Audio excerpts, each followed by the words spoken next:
Halo teman-teman, perkenalkan nama saya Filosofio Hatalebesi, mata kuliah pengantar teknik informatika, Universitas Kristen Indonesia Maluku. Di sini saya akan mempresentasikan tentang teknologi web. Nah, pembahasan yang akan saya bahas ada 3, yaitu apa ya teknologi web, elemen-elemen pendukung web, dan yang terakhir proses pengaksesan. Yang pertama, apa itu teknologi web? Teknologi web adalah teknologi yang berhubungan dengan antarmuka untuk menjembatani server web dan klien mereka. Teknologi web mencakup bahasa markup, bahasa pemrograman, dan standar untuk mengidentifikasi dokumen serta tampilan. Kamu nggak perlu menjadi seorang jenius untuk bisa memahami teknologi web. Kita hanya perlu memahami beberapa konsep dasar seperti memahami tentang berbagai aspek bahasa penerbitan web seperti HTML, ASP, JavaScript, CGI, dan konfigurasi server. Yang kedua, elemen pendukung web. Yang pertama, browser. Jenis yang pertama adalah browser. Inilah juru bahasa web. Mereka meminta informasi dan ketika mereka menerimanya, mereka menunjukkan kepada kita di halaman dalam format yang bisa kita lihat dan pahami. Nah, ini adalah beberapa contoh dari browser seperti Google Chrome, Safari, Firefox, dan Internet Explorer. Yang kedua, HTML. HTML adalah bahasa markup. Ini menyediakan struktur situs web sehingga browser web tahu apa yang harus dilakukan. Nah, yang ketiga, CSS. CSS adalah yang bergaya cascading. Desainer web CSS dapat mengubah warna, font, animasi, transisi di web. Mereka membuat web terlihat lebih bagus. Yang keempat, bahasa pemrograman. Bahasa pemrograman adalah cara untuk berkomunikasi dengan komputer dan memberitahu mereka apa yang harus dilakukan. Ada banyak bahasa pemrograman yang berbeda, sama seperti ada banyak bahasa yang berbeda. Beberapa contoh bahasa pemrograman adalah seperti yang pertama, JavaScript. Ini digunakan oleh browser web dan banyak kerangka kerja lainnya. Yang kedua, CoffeeScript. Inilah semacam dialek JavaScript.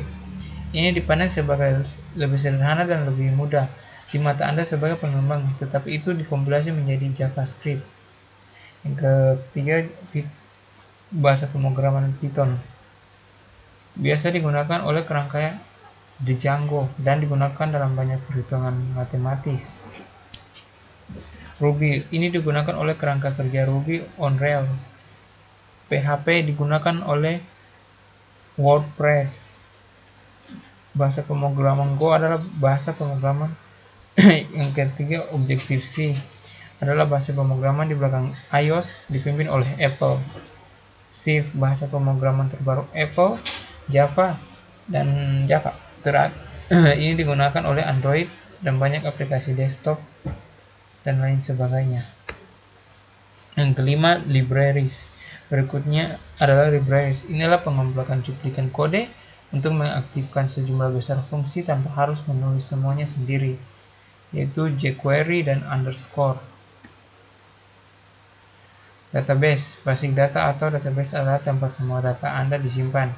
Ini seperti sekelompok lemari arsip dengan folder yang diisi dengan file. Nah, contoh populer dari basis data ini adalah seperti MongoDB, Redis, dan selanjutnya. Yang ketujuh, protokol. Protokol atau protocol adalah instruksi standar untuk cara menyampaikan informasi bolak-balik antar komputer dan perangkat. Ini termasuk seperti HTTP, HTTP, dan REST. Yang kedelapan, API adalah antarmuka pemrograman aplikasi. Itu dibuat oleh pengembang aplikasi untuk memungkinkan pengembang lain menggunakan beberapa fungsi aplikasi tanpa berbagai kode. Yang kesembilan, data format. Data format adalah struktur bagaimana data disimpan. Beberapa contohnya adalah seperti JSON, XML, dan CSV. Nah, ini masuk di proses pengaksesan. Proses pengaksesan suatu web yaitu klien melakukan permintaan suatu halaman kepada server. Kemudian server akan mencari halaman yang diminta dan mengembalikannya ke dalam bentuk kode HTML. Kode-kode HTML ini akan didownload oleh komputer klien dan kemudian akan diterjemahkan oleh browser menjadi suatu tampilan halaman web. Aplikasi web dibangun oleh dua jenis scripting, yaitu sebagai berikut. Yang pertama, client-side scripting adalah kode yang diproses di sisi komputer pengunjung situs atau klien. Maka script yang diproses di sisi klien akan sepenuhnya diproses oleh browser klien.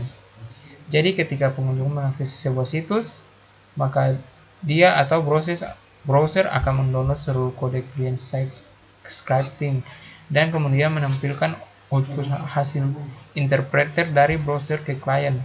Jika ada kode dalam client-side scripting yang membutuhkan source lain, maka browser juga akan mendownload source tersebut.